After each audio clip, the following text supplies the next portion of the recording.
Assalamualaikum warahmatullahi wabarakatuh. Waalaikumsalam. Jadi terima kasih teman-teman yang sudah bersedia untuk melakukan konseling kepada saya. Jadi terlebih dahulu perkenalkan, nama saya Haswan. Ya. Saya beralamat di Belopa, Kabupaten Luwu. Jadi sebelum kita melakukan konseling, pertama-tama yang ingin sampaikan kepada teman-teman bahwa apa yang kita diskusikan hari ini itu tidak boleh didengar oleh orang lain atau diketahui orang lain selain daripada kita yang ada di sini, ya, atau konseling. Oke, teman-teman paham? Jadi terlebih dahulu saya mau tahu dulu, silakan perkenalkan namanya. Jadi nama saya Rian Renaldi, asal Masamba, Kabupaten Jepara. Kita Jadi nama saya Ahmad Irsan yang kerap kali sebutan tinggal di Palopo ya. kota. Jadi saya mau tahu kira-kira apa yang mau kita konsultasikan ke saya. Keluhan saya itu Pak, susah cerna pelajaran, susah.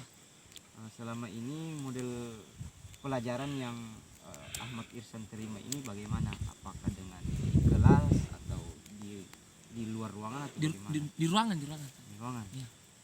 Nah, mana kira-kira yang paling masuk pelajarannya, di kelas atau di luar ruangan kalau menurut Ahmad Irsan ini? Terus terang saya suka di luar ruangan. Di luar ruangan. Praktek lah contohnya. Praktek ya. Ya memang ada macam-macam orang yang minat belajarnya itu berbeda-beda. Jadi ada yang suka di ruangan, ada yang suka dengan cara belajar menggunakan audio, ada yang suka belajar menggunakan media baca. Nah, kalau misalkan saudara Irsan ini suka belajar menggunakan praktek, coba kita bisa diskusikan dengan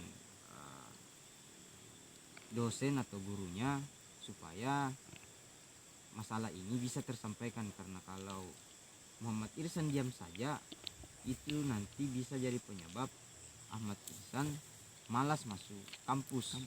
Ya, Gitu. Jadi coba kita diskusikan sama dosen supaya itu bisa ditindaklanjuti. Ya. Bahwa tidak semua mahasiswa itu menyukai proses belajar Dalam ruangan. dalam ruangan. Itu ya. Bisa itu Pak. Oke. Kalau kita Makasih. Jadi begini Bapak, saya punya masalah ini ribet sekali. ya, Dimana saya ini kan seorang anak kuliahan, dimana kewajiban saya tentunya belajar. Namun di satu sisi saya juga punya masalah, dimana saya ini juga adalah anak organisasi, dan dimana di organisasi itu saya punya amanah juga yang cukup berat. Jadi permasalahan saya ini, saya sulit untuk membagi waktu antara kapan saya harus melakukan pembelajaran di perkuliahan dan kapan saya harus membagi waktu saya di organisasi. Nah, di situ kadang saya terkadang merasa pusing. Pada saat bersamaan biasa saya punya kegiatan di luar, dan pada saat yang sama juga saya mempunyai waktu belajar di kampus. Jadi begitu Bapak. Bagaimana solusinya? ya. Jadi Rian Renaldi ini kesusahan untuk membagi organisasi, membagi waktu ya. Iya.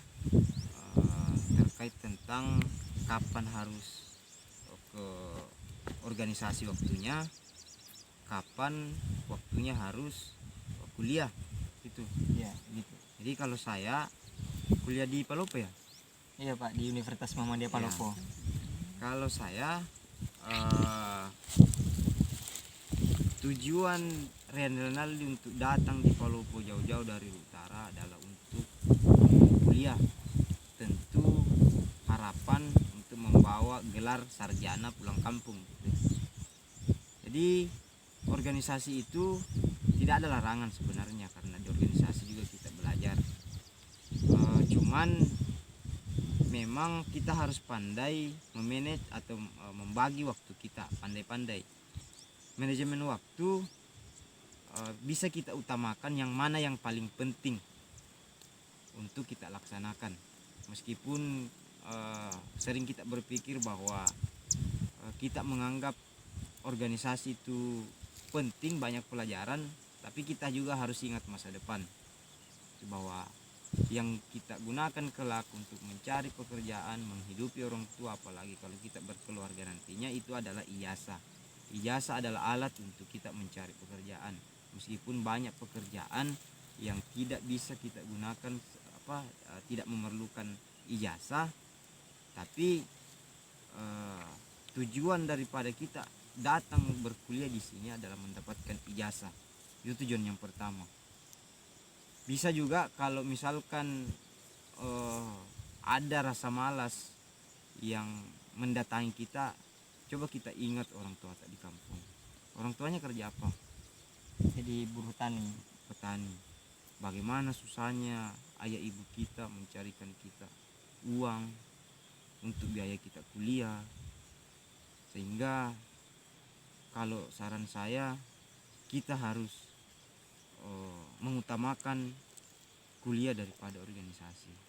Meskipun organisasi itu tidak dilarang, tapi tujuan pertama kita untuk datang di Palopo ini adalah kuliah dan membawa gelar sarjana. Paham? paham. Jadi itu saja pertemuan kita pada kesempatan hari ini. Kalaupun ada kedepannya teman-teman kesulitan, kita bisa agendakan lagi pertemuan di lain waktu. Saya bersedia kapan saja dan di mana saja kita lakukan diskusi, tapi dengan satu catatan, jangan sampai hal ini didengar oleh orang lain kecuali daripada kita yang ada di sini. Paham ya? Paham. Kenapa saya bawa di gunung? Supaya kita lebih santai, tidak tegang untuk melakukan proses konseling, supaya kita lebih bisa menikmati alam dan teman-teman terbuka.